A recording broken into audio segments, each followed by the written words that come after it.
The white porcelain urn sat in the center of the dining table, cold and unyielding.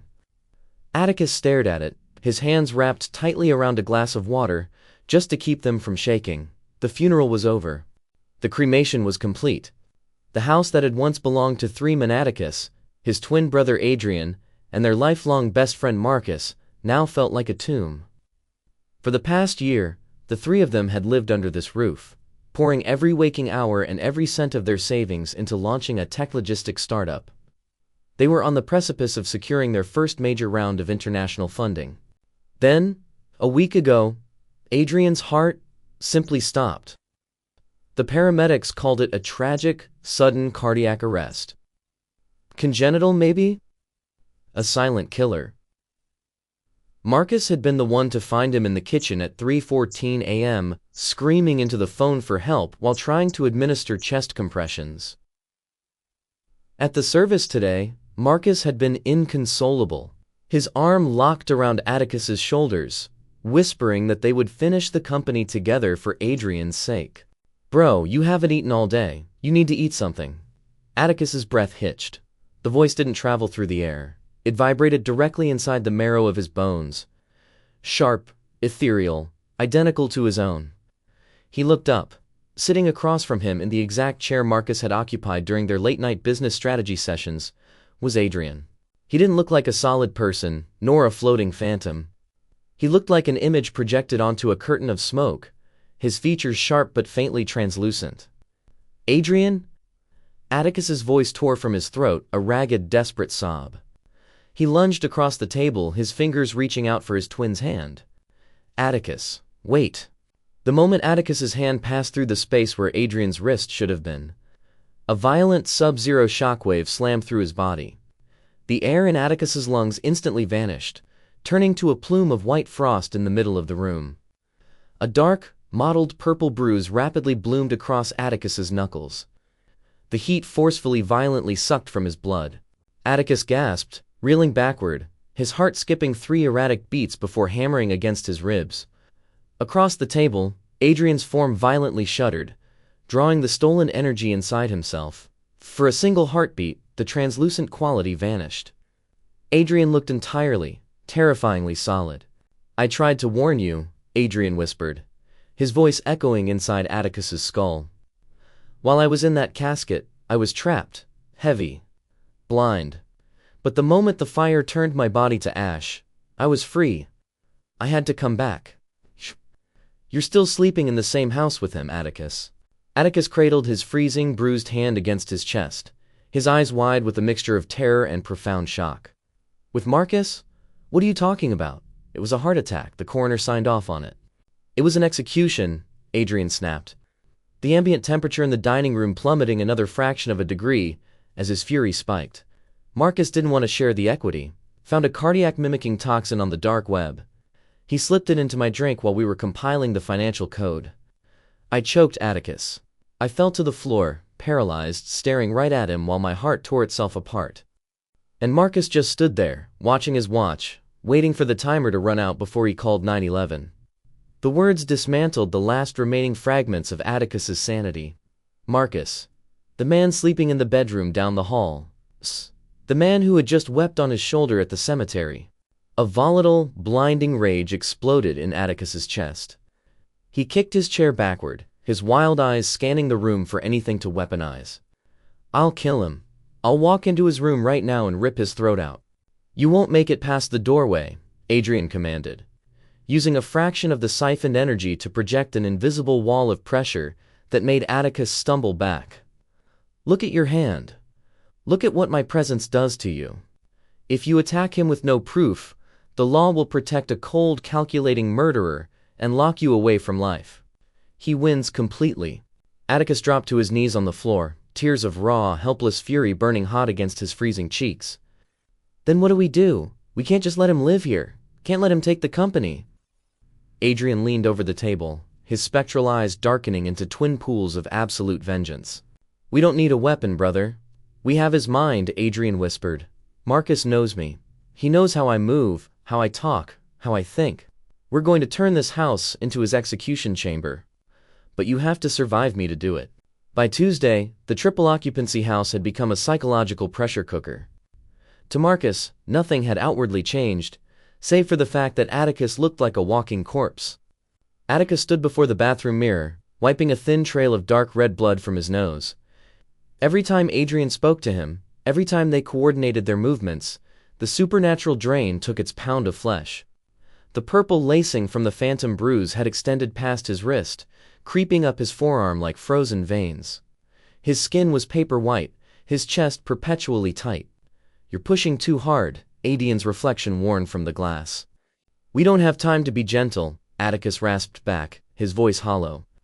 "Marcus is finalizing the sole proprietorship paperwork for the startup tomorrow. We break him tonight."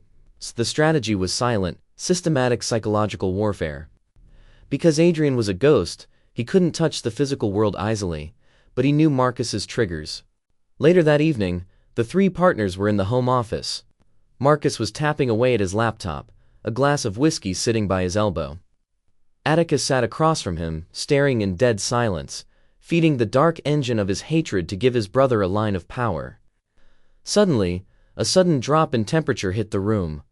Marcus's breath plumed. Marcus paused, frowning, rubbing his arms. Did the AC kick on? Then, Marcus's laptop screen flickered. The legal contract he was editing suddenly deleted itself, line by line, as if an invisible finger were holding down the backspace key. In its place, a single line of text began to type itself out over and over again. 314. 314. 314. Marcus slammed the laptop shut, his breath hitching. What the hell is wrong with this software? He reached for his whiskey glass to steady his nerves. But before his fingers could touch the crystal, the glass smoothly, silently slid 3 inches across the desk, leaving a wet trail on the polished mahogany, before stopping perfectly at the edge. Marcus violently recoiled, his chair screeching against the floorboards. His face lost every drop of color as he stared at the glass, then looked up at Atticus. "Atticus, did you see that?" Marcus's voice was a high, trembling wire. He swallowed hard, his eyes darting frantically to the dark corners of the room. "Adrian used to do that. When we were kids, he'd slide his glass across the table to annoy me." "Atticus, tell me you saw that." Atticus didn't move a single muscle. He sat in chilling, absolute stillness, his hollow eyes burning into Marcus's face. A heavy drop of blood fell from Atticus's nose, splashing onto the legal documents on his desk, but he didn't even blink. "I didn't see anything, Marcus," Atticus whispered, his voice a dead, emotionless weight. "Maybe your mind is playing tricks on you." By Thursday, Marcus was completely fracturing. He was abusing sleeping pills, refusing to enter the kitchen alone, and leaving every light in the house burning through the night. He knew. Deep in his gut, he knew the ghost of the man he had murdered was lingering in the hallways. But the toll on Atticus had reached a lethal cliff. As the sun began to set, Atticus collapsed onto the living room rug, a violent fit of coughing racking his emaciated frame. He pulled his hand away from his mouth. His palm was slick with dark arterial blood. His heart was fluttering erratically, a weak, dying rhythm. "Atticus, stop. It's over. We're done." Adrian materialized directly over him, his ghostly form wider, brighter, and sharper than it had ever been, entirely fueled by the massive volume of life force he had dragged out of his twin. "No," Atticus gasped, his vision narrowing to a dark pinpoint as he tried to push himself up. "We have him. We have him on the ropes, Adrian. One more night. Look at yourself." Adrian's voice broke into a desperate human sob inside Atticus's mind. "Your heart is giving out. You're letting me kill you because your survivor's guilt is driving the engine. You think if you die with me it makes up for trusting him." Atticus let out a ragged, bitter laugh. "I brought a murderer into our home, Adrian. I let him sit at our table. My stupidity killed you." "No," Adrian screamed, the sheer force of his grief causing the glass light fixtures overhead to shatter, raining sharp shards onto the carpet. "I didn't fight Marcus for my life just to watch you commit suicide over a mistake. It wasn't your hand that poisoned the drink. It was his. And I will not let you burn yourself to ash just to give me a ghost's satisfaction." Atticus lay still, the natural warmth of his body fading as the spectral cold took over. For the first time since the cremation, The blinding adrenaline of revenge failed him, leaving only the raw baseline truth. If he died here, Marcus would inherit the company, the house, and the narrative. If we stop, he gets away with it, Atticus whispered. We don't stop. But we change the execution, Adrian said, his expression hardening into absolute protective clarity. No more draining your blood to move objects. Tonight is the hour of death, 3:14 a.m. I'm going to manifest fully. I'm going to show him exactly what he did. But to do that, you have to promise me you will choose to live when the sun comes up. Atticus closed his eyes, his weak hand twitching against the floor. I promise. The digital clock in the kitchen glowed a harsh, neon green. 3:11 a.m. Atticus sat at the kitchen table, his hands shoved deep into his pockets. He looked deathly ill, but his breathing was steady. Beneath the kitchen counter, an active audio recorder was live streaming a feed directly to a police cruiser stationed 2 blocks away, lured by an anonymous tip regarding an imminent suicide and homicide confession. At 3:13 a.m., a frantic, heavy footstep echoed down the hallway. Marcus burst into the kitchen. He was a complete ghost of his former self, his clothes disheveled, his eyes wild and bloodshot from sleep deprivation, a heavy kitchen knife clutched tightly in his trembling right hand. Atticus, Marcus shrieked, his voice raw and unhinged. I can hear him. He's breathing in the walls, typing on my computer. We have to leave this house, man. We have to burn it down. He knows what I did. The clock clicked. 3:13 a.m. The temperature in the kitchen instantly plummeted to a sub-zero, freezing vacuum. The overhead lights flickered violently and died, plunging the room into a dark, icy moonlight. Atticus didn't say a single word. He didn't move.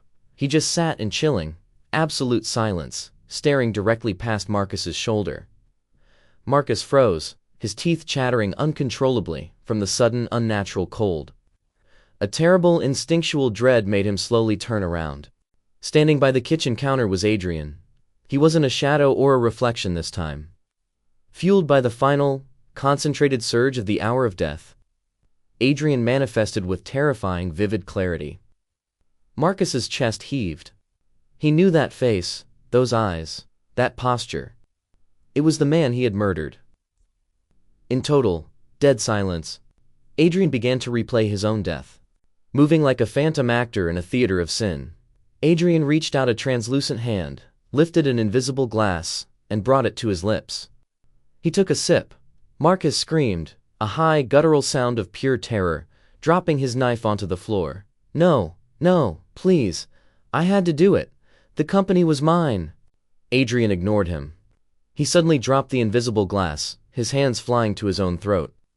His face contorted into a mask of agonizing pain. He staggered backward against the counter, gasping for air that wouldn't come, his knees buckling as he replayed the exact, terrifying sequence of the cardiac toxin tearing his heart apart. Adrian fell to his knees on the kitchen linoleum, staring directly into Marcus's eyes, mimicking the exact paralyzed accusation he had given the night he died. Then he collapsed entirely, lying perfectly still on the floor. The image of his own clean, hidden crime played back to him in the dark, by the literal spirit of his victim, broke Marcus's mind completely. The psychological trap snapped shut. I'm sorry, Marcus shrieked, throwing himself into the corner of the kitchen, covering his head as he sobbed and hyperventilated. The toxin was supposed to be untraceable. It was supposed to look like a heart attack. I watched you die. I waited 10 minutes before I called the cops. Please make him stop looking at me. In a blind, frantic panic to escape the phantom, Marcus snatched his phone from his pocket and frantically dialed 911, mirroring the call he had faked weeks ago. But this time, the words were a conviction. Come get me. Lock me up. Just put me in a cell. Marcus screamed into the receiver, hyperventilating as he stared at the empty floor where the ghost had just lain. I killed him. I poisoned Adrian. He's in the room. Please, just make it stop. The front door was kicked off its hinges with a deafening crash. Flashlights cut through the frozen darkness as 3 police officers burst into the kitchen, weapons drawn, descending on a sobbing, broken Marcus, who gladly held out his wrists just to be dragged away from the house. As the chaotic noise of the arrest faded into the street, the kitchen fell into a profound, genuine quiet. Clock shifted to 4:15 a.m. The hour of death was over. The freezing vacuum dissolved, a gentle, natural morning warmth beginning to seep back through the walls. Atticus took his first full, unburdened breath in weeks. He felt the black-laced bruises on his arm begin to faintly itch as his physical health. Color and strength slowly began their long journey back to recovery. He turned his head. Adrian was standing by the window. He didn't look like a dying, agonizing victim anymore. He looked whole, bright, and completely at peace.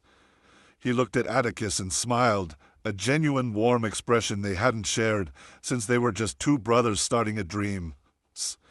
Adrian raised his right hand, giving a small, distinct two-finger tap to his own forehead, their private childhood gesture that meant, "I've got your back."